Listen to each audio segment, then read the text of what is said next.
हाँ सर, आप पे ही आरपी के केयर टेकर के द्वारा कुछ दिन पूर्व आप पे आरोप लगाया गया था। कई महीनों में आप जेल में रहे, उसके बाद निकले हैं। इस आरोप के बारे में क्या कहेंगे?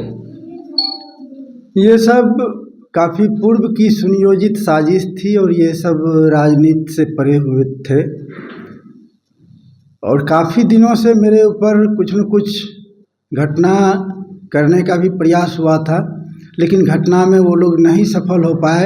तो इस साजिश के तहत मुझे बदनाम करने के लिए ये सब कुछ किए और जो भी आरोप था उसमें सच्चाई नाम मात्र का था, लेकिन उसे काफ़ी बढ़ा चढ़ा करके बताया गया और मुझे फंसाया गया। क्या कुछ मामला था, क्या कुछ घटना हुआ था सर? मुझ पर छेड़खानी का आरोप लगाया गया था, जबकि उस एफआईआर को या फर्द बयान को आप पढ़ेंगे तो समझेंगे, कोई भी व्यक्ति उसको पढ़ करके समझ सकता है जो ये पूरा का पूरा झूठा और बनावटी है, जबकि ऐसा संभव नहीं है। मैंने उस लड़की से भी बात करने का प्रयास किया, उसने भी मुझको यही बताया जो कि मैं डर गई थी और मैं दबाव में ये सब काम की।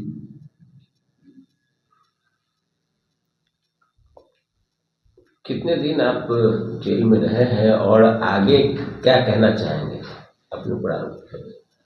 देखिए, 5.25 महीना मैं जेल में रह करके आया, जिसमें कई तरह के केस मेरे ऊपर किए गए। छेड़खानी का भी आरोप लगाया गया, झूठा आरोप। मुझको मतलब 500 ml शराब रख करके शराब विक्रेता बना दिया गया। मैं एक हिंदुत्ववादी व्यक्ति हूँ, धर्मवादी व्यक्ति हूँ, जीवन भर धर्म के लिए काम किया और ऐसी ऐसी ओछी आरोप सुन करके ग्लानि तो होती है समाज में। जिस तरह से मेरे प्रतिष्ठा को धूमिल करने का प्रयास किया गया। मैं पेशे से चिकित्सा जगत से हूँ और काफ़ी वर्षों से हूँ। लोग पूरे ज़िले भर में ही नहीं, कई ज़िलों में लोग मुझे जानते हैं चिकित्सा के क्षेत्र में। मेरी क्या गतिविधि रही है और मैं कितना स्वच्छ छवि का व्यक्ति रहा हूँ, लेकिन फिर भी मैं हॉस्पिटल नहीं चलाता था। मैं हॉस्पिटल चलाता ही नहीं था, मैं तो दूसरे हॉस्पिटल में काम किया करता था। लेकिन मुझको एक फर्जी हॉस्पिटल चलाने का भी आरोप लगा करके उस केस में भी फंसाने का कोशिश किया गया। मैं 3 बेल लेकर के मैं अभी आया हूँ और चूँकि मैंने बचपन से धर्म के लिए काम किया, समाज के लिए काम किया, मैं एक हिंदुत्ववादी व्यक्ति रहा हूँ। पूजा पाठ से मेरी एक अपनी प्रेम रही है और कई क्षेत्रों में हिंदुत्ववादी संगठनों में मैं कई जगह राष्ट्रीय पद पर भी रहा हूँ। किसी समय में, जिस समय हिंदुत्व का अच्छा बोलबाला का व्यक्ति कमलेश तिवारी हुआ करते थे, हिंदू समाज पार्टी चलता था उनके नाम से, जो एक राष्ट्रीय पार्टी थी, मैं उसमें राष्ट्रीय महासचिव के पद पर भी रहा हुआ। कमलेश तिवारी के हत्या के बाद मैं राजनीति से थोड़ा सा डर भी गया था और दूर भी धीरे धीरे हो गया और उसके बाद मैं पूर्ण रूप से संत समाज में चला गया। जब कहीं से किसी भी राजनीति वाले को या मेरे विरोधी वाले को जब मौका नहीं मिला तो उन्होंने मुझको साजिश के तहत बदनाम करने का कोशिश किया। आगे क्या चाहते हैं, क्या अपील करना चाहिए?